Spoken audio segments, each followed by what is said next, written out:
Hello and welcome to Voices of Parenting podcast. I am so glad you're here. My name is Mussi Diskin. I am an advanced nurtured heart approach trainer. I am a parenting coach. I am also an inner wealth coach, which means that I help people rediscover and connect to the people that they truly were all along, but may have gotten forgotten along the way.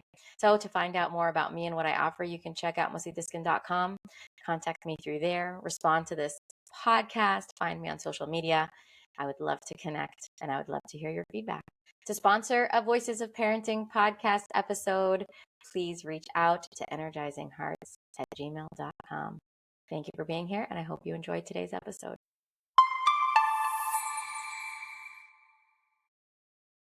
So I am here with two fellow Nurtured Heart trainers, which means that they have gone through the certification training intensive, that thing that you all heard about me doing in November for the religious women in New York. If you don't know about it, go to mussidiskin.com/registration, please. Because I really hope that it's something that you're able to consider and kind of allow for yourself to dream about being at and maybe even being at. But we're going to talk a little bit more about this CTI experience and what we walked away with or how we experienced it, just so that you can have more perspective on what the possibility is for you. So I just want to have Mattie and Richard each take a second to introduce themselves, who they are, and then we'll get started on CTI experience. So Mattie, you're next to me on the screen. Why don't you start? Okay. Hi. So I'm Mattie Hecht, and I was introduced to Nurtured Heart by Mussi, and it's been a phenomenal experience ever since. At first, I took the course just to know what to do for myself, and I was so inspired by the way it worked. I said, I have to take the deep dive. I have to figure out how it really works, and try to sell that message to others. So on a professional level, on a career level, I haven't really been having that many clients to coach, but on everyday level interaction with lots of friends and lots of people, I implement it all the way and, promote them to interact with a nurture heart approach.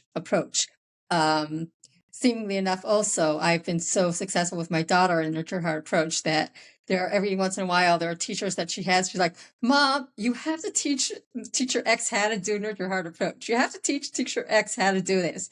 And so in that way, it's really effective. Also, to the extent that my daughter was working as a counselor this summer, and she says to her campers, yeah, my mother never yells at me. So, it's like, I knew that, there are times when I'm human, I do yell at her, but because it's so infrequent, she feels like it's never. And I think that in itself speaks volumes to what Nurture Heart can do, that it can change the whole experience.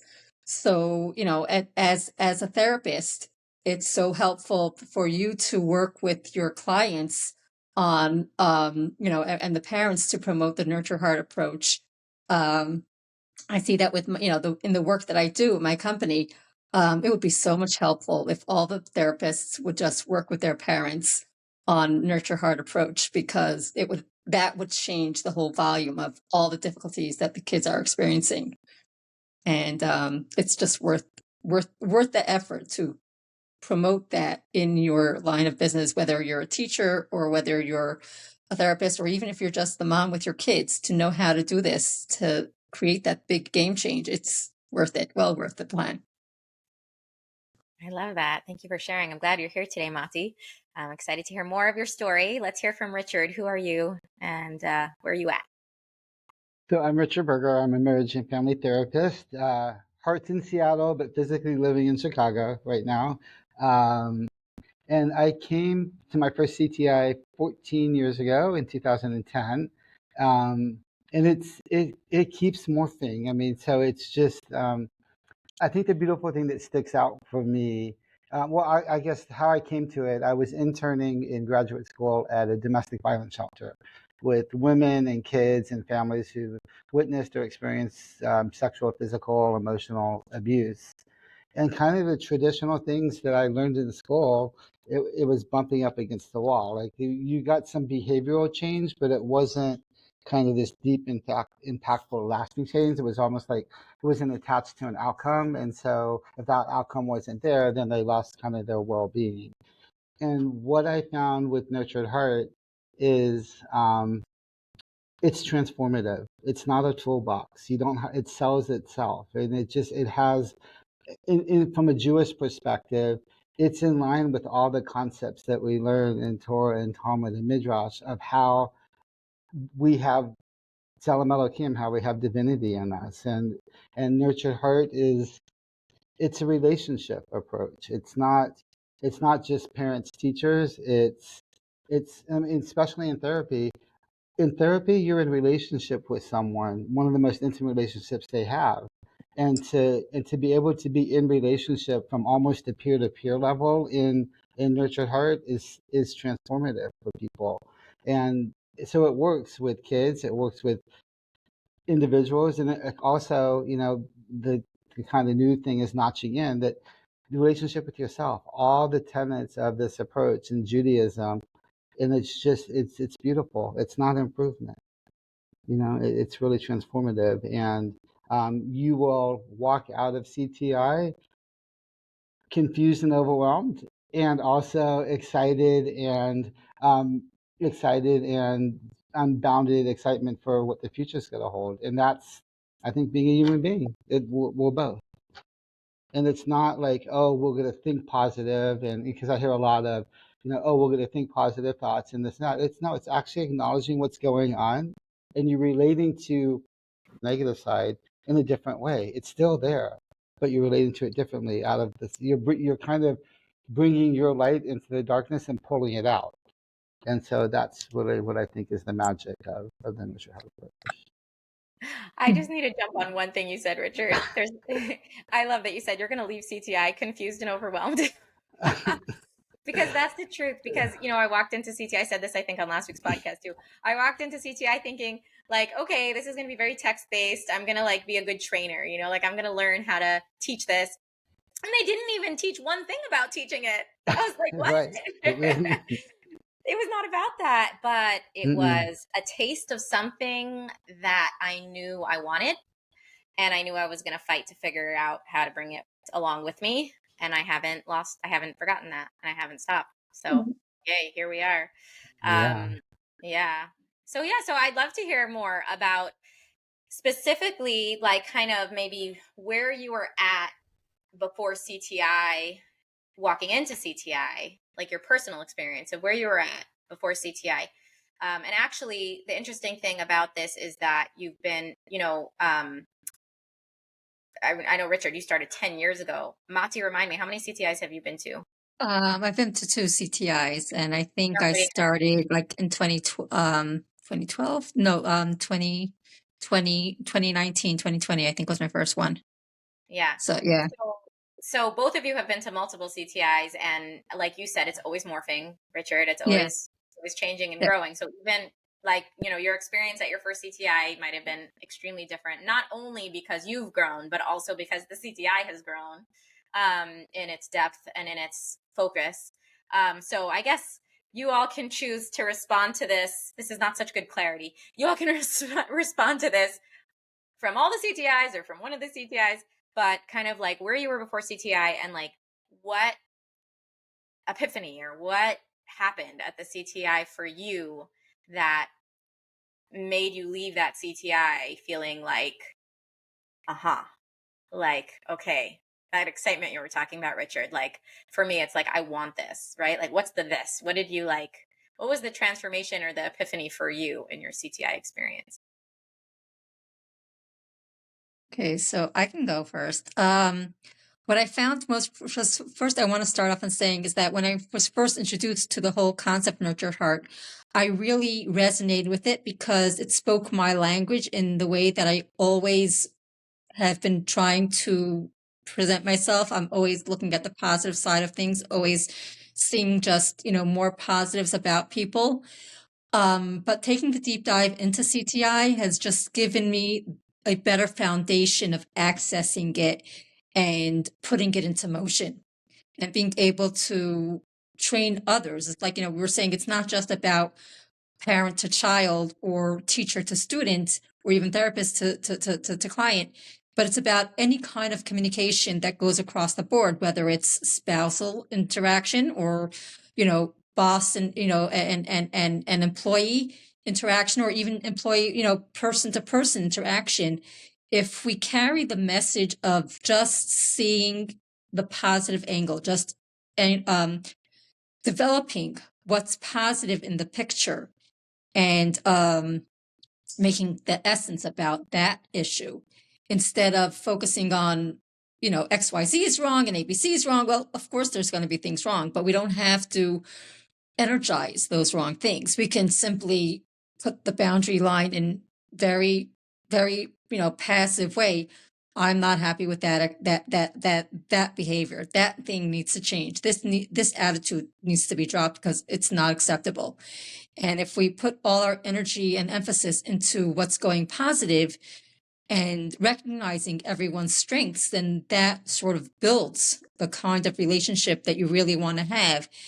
And that's what really I appreciated, being able to take that deep dive and knowing those 0 hours, that each time at each CTI, there's new pop-up information that was never discovered and just happens organically. And that's really what relationships are all about, is letting it happen organically instead of waiting for something to happen or scripting a response, because it's not about scripting life, because life is not scripted. It's about being able to just grow in the moment. And if we have that mindset of looking for, just creating the positive things and the absolute no of anything that's negative, then we ingrain it in our heads. Just absolutely not. I'm absolutely not going to put that much energy into this. I'm going to say what I need to say. I'm going to be very clear with my boundaries, but I'm not going to give it my superpower energy that I have limited energy anyway. So I'm going to save my energy for things that are going right instead of what's not going correctly. Can I push you a minute, and then we'll go to Richard, to reflect on what it was about CTI that gave you that practical application piece that you felt like you were able to actually bring it into your relationships versus from before? What was it about CTI? So it was the softness of the approach where Howie was speaking to us in really real time energy and showing us how it's so applicable. And, of course, the little videos that we watched gave it the more emphasis, but just the knowledge that we have to slow down our pace in general, because especially some of us, me personally, I can say I'm sometimes running, my mind goes so quickly. I have an ADHD mind, even though my actions are not. And so just knowing to take a breath and breathe through things and relax, and you don't have to jump the gun. You don't have to always react. That was a message that was brought home within the CTI thing of don't necessarily react. Let things happen organically and let the pause dictate to you what's going to happen. Because it's in the pause that you can really consider what you want to do. If we're constantly on the rush, then we miss the point sometimes. But if we take that pause, then we have time to think things through, and we can actually come from the place of the nurtured heart and respond, talk heart to heart instead of just responding, headspace wise, because that's not always necessarily the best, point to talk from.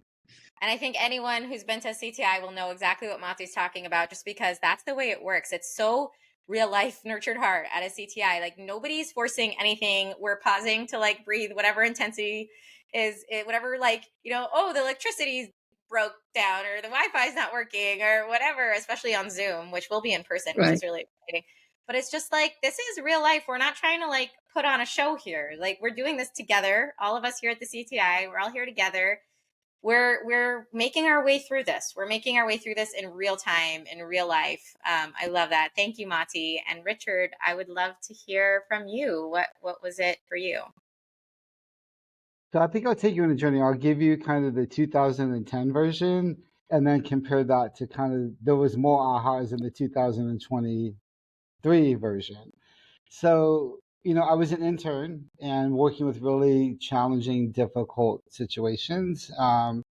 And I had a tinge of hopelessness, that, God, what I'm providing is only going to be temporary. It's never going to be transformative. And, I kind of had that language in my head. And then also, I had a lot of, is this the right profession for me? Can I really do this work? Because there's a lot of, energy coming at you, that you have to hold. And they don't teach you about that in school. And I found out about Nurture Heart through a colleague of mine, and we went together to 2010 in Phoenix. And I walked away with that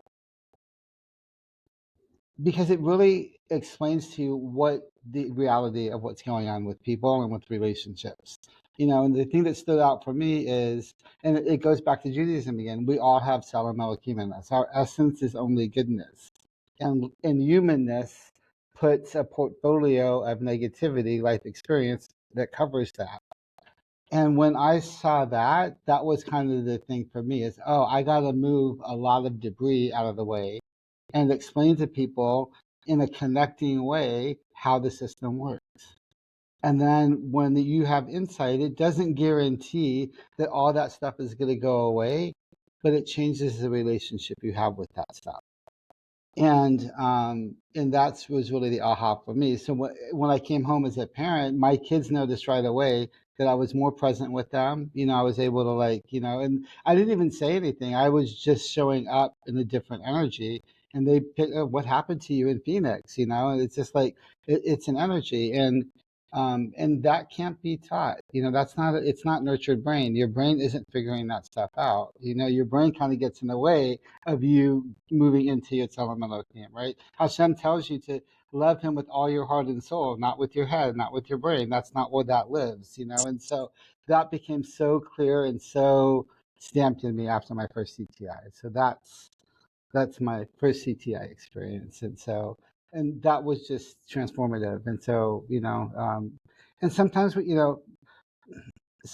forget, right? And that's our humanness, that, everybody say, oh, I'm off track. I shouldn't be off track. But I think sometimes, even if we give energy to negativity, we live in negativity sometimes, that's a place of growth. That's a place to actually see what's going on. It's like, what am I attached to right now that's keeping me here? What is going on for me?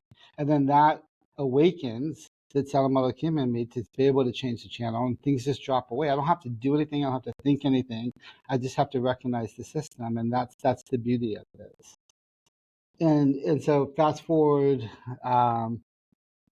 till that 13 years later, till last fall, that particular, that particular day, I think it was the day we started the week of October 7th. So that Monday, Tuesday, that Monday, I remember sitting in CTI and my two daughters, well, I won't go too much in detail. A lot was happening in my family. And I was telling Mussi, I don't know if I'm up for this. And, she said, oh, very supportive. And there was a couple other things that were going on also that I don't quite remember. And then I said, well, is there another trainer? Like, am I going to have a co-trainer? No, you're on your own. Like, oh, no, all those negativity things started happening. And I said, who's in my group? And it was three males. And like, males was like my kryptonite early in my career. And I was like, oh, like, here, and then there was just something that clicked. It's like, I am going to just show up in my authenticity, and however it goes, I can trust that that's the way it's going to go, and it doesn't have to be perfect. That's the thing with the Nurture Heart is like authenticity in this approach is the superpower. Show up as yourself, and others are going to relate to you as yourself, and that usually goes really well. When your brain gets in the way, you try to be somebody else, then you have to be the not you to match what they're looking for, and that's not the way relationship works. So that's my big takeaway from the last CTI was really seeing how just, and this can still be there. It doesn't go away, but I don't have to make that the barometer of my worthiness or my value. That I understand that my essence, my Salam can never be changed by anything outside of me. And my job is to show up authentically where I'm at in that moment. And that usually encourages and awakens other people to live out of that. And I think that's what the Nurture Heart is. We're a bunch of awakeners of, oh, I see this in you that may be dormant or that may have got put out before, and here it is. And here's this other stuff too, that you have humanness to experience that. You can cry, you can be frustrated, you can do all that. But that's not that doesn't affect your essence and who you are. That affects how you're feeling. But underneath that, it's not the barometer of that you're defective or don't belong or not smart enough or anything like that. So there's a lot of depth and breadth to this approach, and the more that you practice it, and that's all it is, it's practice. And there's no end to growth until we're not here anymore. Yeah. And I love what you said about like it awakens in others. You know, there's a statement in Judaism, just like the water, just like a face, just like the water reflects your face. If you look in the water, you can see your face in the reflection. So does a human heart reflect another human's heart, and we bounce off each other, and we automatically inspire each other, and you know, bring to each other what's going on. Even if the work is only in my own heart, I'm already contributing to the people around me. I'm already contributing. And the power of being in a room, and this is going to be, Mattie, your first in person in November. I hope you're coming, by the way. Richard, I'm sorry, you're not invited. Richard, we'll have to do a co-ed one with like I would love to do that. Yes, I would love to do that. But the in person, it's like you're in this space in a room with so many other humans who are open to doing the work here, and you're just the energy of that. It's just bouncing. Everyone's bouncing off each other. It's just you're in it. It's a pretty powerful thing. So I guess as we close here, I would love to hear so many things, but what's the thing gonna be? I guess either like a closing thought, if you have one for our audience, or if you want a prompt. My prompt would be like, if you could go back to yourself before you learned about Nurtured Heart, what would you want to tell yourself? Like, what would you tell yourself about coming to a CTI? What would you want you to know about it? Because we don't know what other people need to hear, but what would you have needed to hear? And if I could just indulge for a second, I just want to share one other thing that at one of the CTIs, I was thrown by Rieti, and we were talking about a pasuk, and it's so powerful that I just think I would be remiss if I didn't share it. It just came up when you were talking, and it's from Vayikra 19:18 that about loving your neighbor as yourself, and it comes near the end of the Torah. Like so many people have been aggrieved in the Torah, right? Like Abraham, Yitzchak, and like people taking advantage of them. And it doesn't say that back then, right? It says it near the end of the Torah, and it's like the pasuk is, in English, you shall not take vengeance. So this person's really aggrieved you, and I'm telling you as Hashem, don't take vengeance. And not only that, don't bear a grudge against them or any of your people, but you should love your neighbor as yourself. I am Hashem. So we were questioning, number one, why is I am Hashem in there? Like, of course we know he's Hashem. Like, what does it have to do with the pasuk? And what we came up with is somebody grievously, was not nice to you. And I'm telling you, don't take vengeance. Don't bear a grudge against your people. And you should love them as yourself, because I'm God, because I made you. I know that you have the capacity in you not to do that you have the capacity not to bear a grudge. And not only that, you have the capacity to even love them, because that's who you are, and I made you. So don't tell me you can't do that. And that's really kind of sums up kind of what the Nurture Heart allows you to understand and do.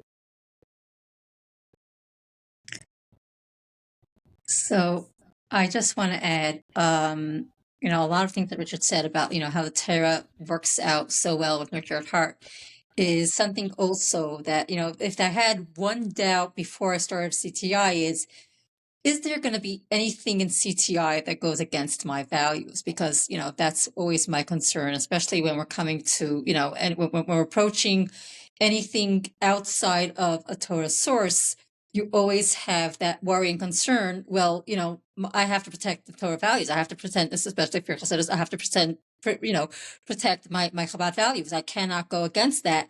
Is there going to be something that is going to just throw me off kilter? Am I going to have to leave go of my own values for it? And what I find is that there's so many times when I'm learning, let's say a Sikha and Mimer with my friends, that not only is there nothing that contradicts, but there's so many times when, as I'm learning it, I'm like, and here is how this works.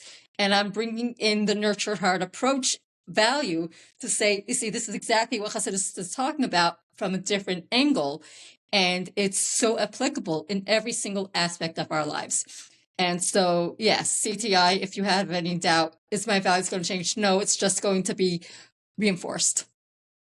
This is such a beautiful conversation, you guys. And Mattie, I love that you brought in that religious aspect, especially since this CTI is going to be, I know not all my listeners are Jewish or religious or anything like that. This specific CTI is geared to the religious community. So I think what you just brought up is a super important point that I relate to very much also, that fear of, actually I didn't have fear because I didn't start off, I learned the nurtured heart. And when I was learning it that first time, every single slide, I was like, this is it. This is it. Like this is giving me the how to things that I've known should be and things that I've seen great leaders live by, but not something practical for me because like I'm just, a regular human. And then it's like, oh, I can actually be that way too. So this is beautiful. I need to close so I can honor the time of our listeners, but thank you both for being here. And I hope to see you at the CTI, listeners. mussidiskin.com/registration. There's a scholarship available right now. So if you go on the registration page, I'm going to put the scholarship link in the registration link and scholarship link down in the show notes. And yeah, I invite you to not just, here's the thing. So many times opportunities come and it's like, no, I can't do that. That's not for me. I don't know if you're going to come to CTI or not, Mrs. whoever my listener is, but I invite you to not right away say I can't, to not right away defend against, to open up the door, to just consider.